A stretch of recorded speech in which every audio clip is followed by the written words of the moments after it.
Okay, so we have a video today that is neither SR250 specific or Bonneville. It kind of encompasses them both. My plan was to be getting, the next stage was to be getting the frame powder coated for the SR250, but as plans often do, things change, things come up, wheeling and dealing happens, and so I've gone off on a little bit of a tangent. The frame at the moment remains unpowder coated, but I have addressed something that I will have needed to address at some point anyway, and that is shocks, as the title of the video may have given away. It was going to be on the kind of the last sort of things to be doing, is the expensive bits really, you know, frame, tyres, shocks, that sort of stuff. So the bike obviously needed shocks. The original shocks on that thing were tired, rusty, knackered. It was never considered at any point that those were going on it. Looking at the stance of the bike and how I wanted it, I had a kind of vague background plan that I was going to use the original stock shocks of my Triumph that are currently on the America as a kind of intermediate shock, just to have the bike on the road, because we wanted to slam the America down even more, and I was going to use those shocks perhaps on the SR. I like the length of that shock on there, and from looking at some of the pictures of SRs that have used that shock length, I quite like the stance, so I think it's going to work. That was the rough, in the back of my head, idea along those lines. But as it happened, a little bit of wheeler and dealering, and I've actually got hold of some new shocks for my Bonnie.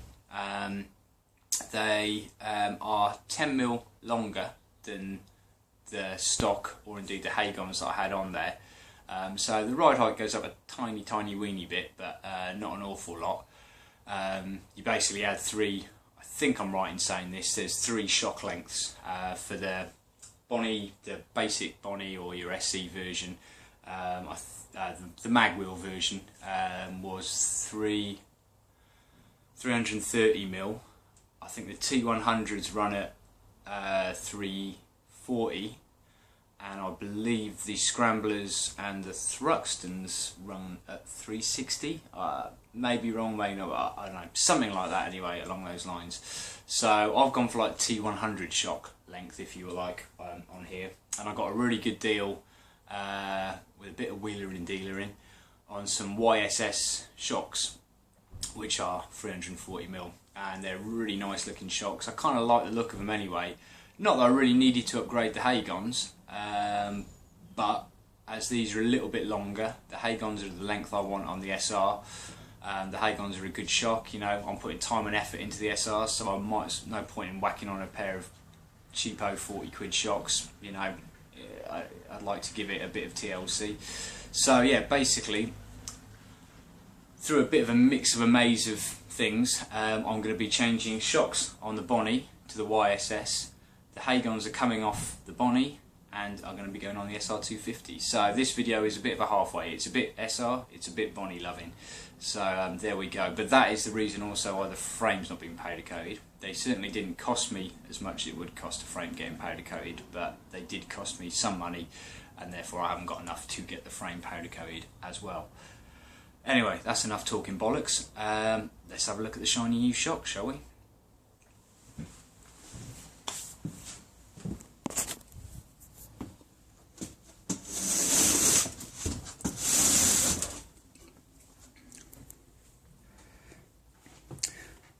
Right, so there's the Haygons,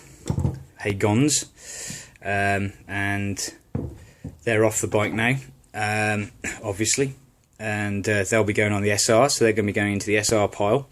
So let's have a little bit of a comparison between them and the YSS shocks. So here they are, brand new stickers. Stickers for the sticker tray.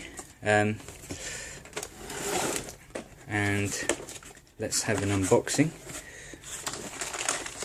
We've got here, they come with because they've obviously got different bike applications. I've got a range of different washers. If you need the washers for the length, you've got bushes here that slide into the eyelets, the rubber eyelets, to reduce or get the right eyelet size for your specific bike. So I'll need to go through that and find out the ones I need for the Bonnie. What else we got in here?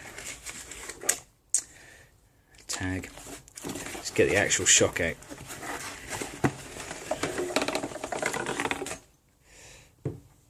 There we go, a YSS shock, and it is lovely actually. It's that sort of thing when you get a bit of kit and you just think, God, that is really nice. That's an all alloy gas filled shock.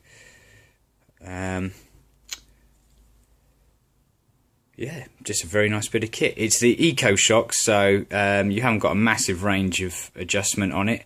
I think preload, and but then, you know, as many have said before, Dell said before, I agree as well, and I've always said that bike is a wonderful bike. It's not a performance bike though, so you don't really need to be throwing performance parts on it. But these are a really nicely made shock, and I think they retail at around 170. So you know, you're paying a bit more money. I can't remember. I think Pagons are about 130. Obviously, you've got the tech shocks for 90 quid. But the deal I got for these made them more affordable than the tech shocks. So these are the ones I went for. And let's get the other one out. What we got in here? Destructions, Allen keys, some bar. I would imagine that metal bar and that Allen key is to help with the adjustments. On there is probably a grub screw in there somewhere. So not your normal C-spanner adjustment. There we go. Right. So yeah, not a massively long video this one. I don't think I'm really going to bother filming a how-to on how to put these on, other than, as you can see, they're a centimetre just under a, well, these actually come in at 339 unsprung, so they're a little bit longer, but that's fine. That's not a bother for me, because I'm long in the leg anyway. It's not going to alter the stance of the bike too dramatically, i.e. then it's going to, you know, topple over on the side stand or any crap like that. We've got, let's say, the bushings in there, so I'm going to need to go through and get a set of 4 that are applicable to my bike. Yeah, so all I've done is, I won't bother doing a how-to. It's undoing 4 bolts essentially. So we've undone the 4 bolts. Obviously got the bike up on a centre stand or main stand. I've just stuck a block of wood underneath there when I was taking the original shocks off, so the wheel doesn't drop completely with a bang. And I think that should roughly drop it to almost, you know, drop the extra 9mm, so it's going to be easier just popping the shocks back on. But in the instructions they say just to slide your bushings that slide over here into the eyes on the fork. A little bit of red rubber grease, pop them back on, torque them back up, and you're laughing. There you go. So I'll put the shocks on, and we'll have a look, see what the new Spanky's new shocks look like. And there we have the unboxing of the YSS shocks, and they really are a nicely made shock. Alley body, beautifully made, very nice. So that's them next to the Hagons I had on there, which are in themselves a very nice shock. As you can see, let's try and get these eyelets lined up. Yeah, so there you go. So you're about, I think unsprung it's about 9mm, 339mm this shock. So its application is for a 340 length shock. So you can see it's just a hint longer than the Hagons, but not enough really to bother or to make any hugely noticeable differences. I don't think it's going to stand any different on the side stand or anything like that. So yeah, there we are. and I really do like these shocks. They're very pretty. They also come with a range of eyelets here, which depending on the thickness of your shock mount on the bike here, on there, so you just find the ones that fit, which I believe are these ones on the Bonneville, and then you can just bit of red rubber grease according to the instructions, pop them in there, and then that slides onto the bike. Range of washers of different thickness as well, depending on what bike these are going on. I mean, these are labelled specifically for the T100, but I'm guessing they can be retrofitted to a range of other bikes. They just give you enough things to adjust it so the fitment is the same. We've got Allen key and little metal pole there, which is for the preload adjustment. So no C spanners on this one. It's just the undo the grub screw and then wind this collar to adjust your preload. Yeah, there we go. Quite a pretty shock. I'm excited to see what these are going to be like on the bike. I'm going to be interested to see how they compare to the Hagons. To be honest, you know, the stock shocks aren't great on a Bonneville. These are a vast improvement, or any upgrade is a vast improvement.